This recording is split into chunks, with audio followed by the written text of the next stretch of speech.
Alright everyone, it's mail day. Most exciting time when box comes in the mail and it's got all your graded cards in there. Bust them open, see what we got for scores. So in this regrading series that I'm doing, I'm checking out different companies. So hopefully you've looked at my previous video, part 1 of this, grading BGS and vintage grading and the raw card Beckett review. I'm going to be comparing those to the GMA grades that just came back in the mail. So let's take a look. I saved all the tags from the Beckett slabs. And first one we'll look at is the 1991 Hoops Michael Jordan, which was the raw grade card that was an 8 from Beckett and came back an 8 from GMA. So spot on, same grade there. Next one was the one BVG, the vintage grading that I got online of a 1963 Topps Robin Roberts. That was graded a 3.5 from GMA and was actually graded a 4 through Beckett Vintage. So a little tougher on the grade from GMA, but right there in the ballpark. So very happy with that. Next one we had a 1987 Flair of Danny Ainge back in his Celtic days. And that was a 7 from BGS. So 7.5 right there. Alright, next one. This one's a 2013 Bowman D.D. Gregorius, and that one was an 8 from GMA, and if you remember was an 8 from BGS.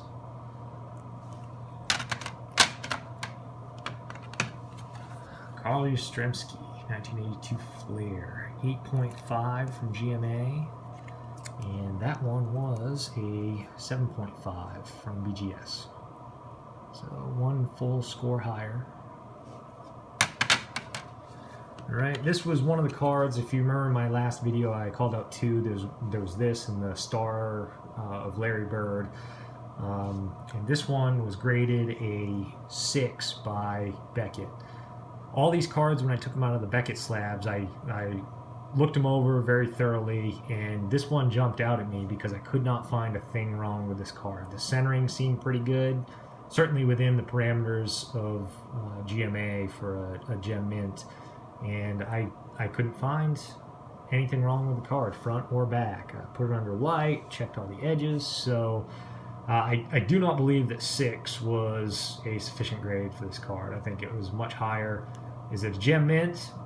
Possibly not. I wouldn't have been surprised if it maybe came back a 9, but I think a 10 is closer than the 6. So what I'm going to do with this card, I'm going to bust this out of the slab again, and I'm going to do a single card submission to BGS, and I'm going to see what it comes back. And we're going to compare it to the original 6 and the 10 from GMA, and we're going to see what we get. But I think the 10 is a much closer and warranted score on that. Alright, Ronald Acuna. We had a 2018 Bowman Platinum. That was graded a 9, and that was originally an 8.5 from BGS. Alright, 81 Flair of Dennis Eckersley, graded an 8. And that card was a 7.5 from Beckett. Manny Ramirez, graded an 8, GMA, and an 8 from Beckett.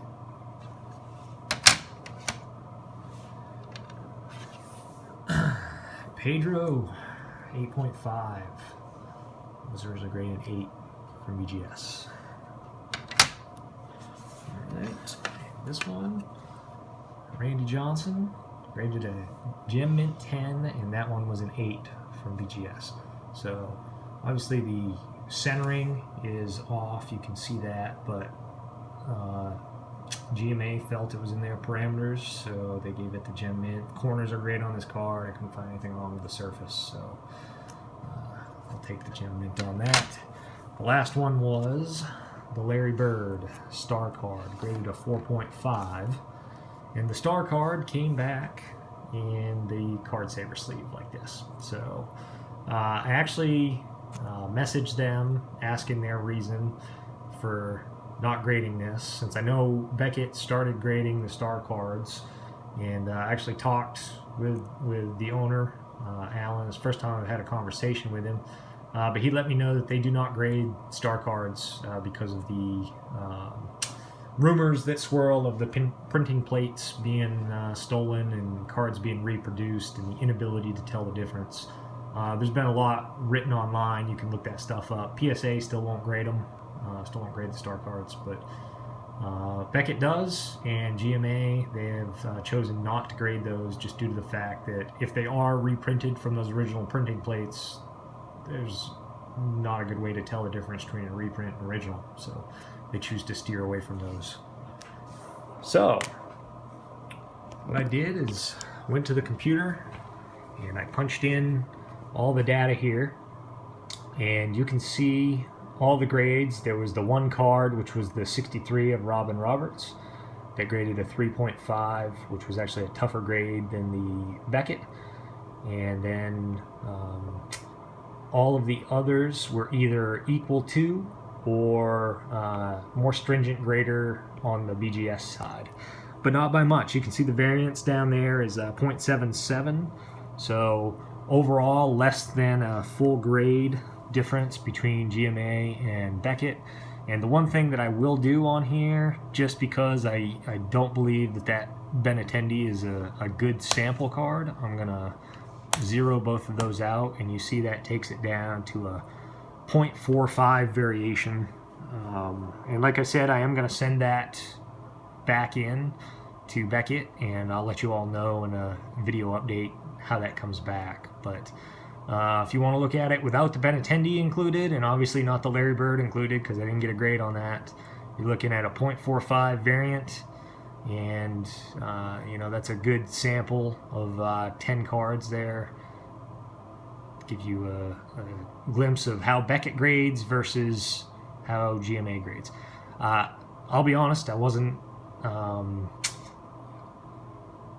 assuming that they were going to be that close, but I've been very happy with GMA, as I've told you in all my videos, and quite frankly, the more I grade through them, the less this surprises me that these company grades are falling out this close. I think GMA is legitimate, and we'll take a look at the other grading companies, so please return, check out my other videos. I'm going to compare all the others to include the other Beckett component, which is BCCG. So look for that video, and I'll continue putting them to the test, and we'll see how they come back. So if you like this, please hit the like button, and remember to subscribe. Thanks, everyone. We'll see you next time.